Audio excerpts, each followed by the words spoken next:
Good evening, everyone. My name is Chanel Lemke, and I am one of the head teachers at ABC Early Learning. I currently teach the 3 to 5-year-olds, and I've been teaching them for about 3 years now.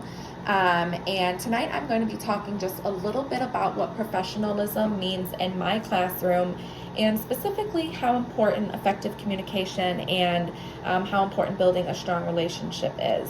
So to get right into it, one of my main goals every year is to not only build a strong relationship with each child, but I also want to build that strong relationship with the family members as well. So there are your typical ways that you can go about getting in contact with the family members. You can send them a newsletter, an e-blast, a text message. You can maybe give them a phone call. An effective strategy that I've found to work is to incorporate quick little conversations during drop-off and pickup time if you can. And again, this doesn't have to be 10-15 minutes. It could be 30 seconds, it could be 2 minutes.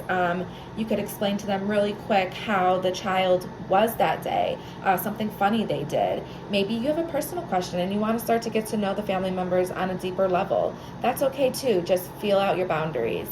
So I found that to be an effective strategy.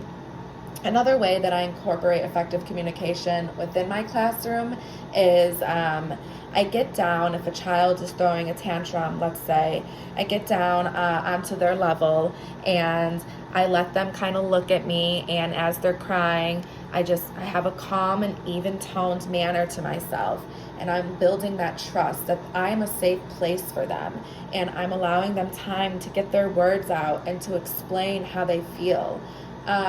Doing this, you're building those lifelong positive coping mechanisms to stressful situations. Another example that you can do inside and outside of the classroom, if you're a parent, you can consistently demonstrate positive behavior. If you're in a stressful situation and your child is with you, you do not react in a negative way. The child will soak that up and they retain that. You need to be that positive role model for the children. Another thing that I do in my classroom at the end of the day, whether it's individually to the children or if you sit them down on the large play rug and you're asking to them as a large group, what did you enjoy today? What would you have done differently? Different questions about just how their day went, and you're able to get insight on how they feel, and they're able to use their words and to build their verbal skills up, teaching them two-way communication.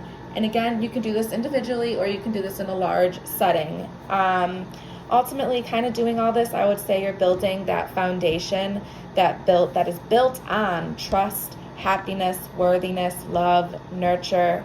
And these are just things that I do in my classroom to demonstrate professionalism, and specifically how I incorporate effective communication in my classroom, and how I try to build those positive and strong relationships with each child and with the family members. I appreciate your guys' time. Thank you very much.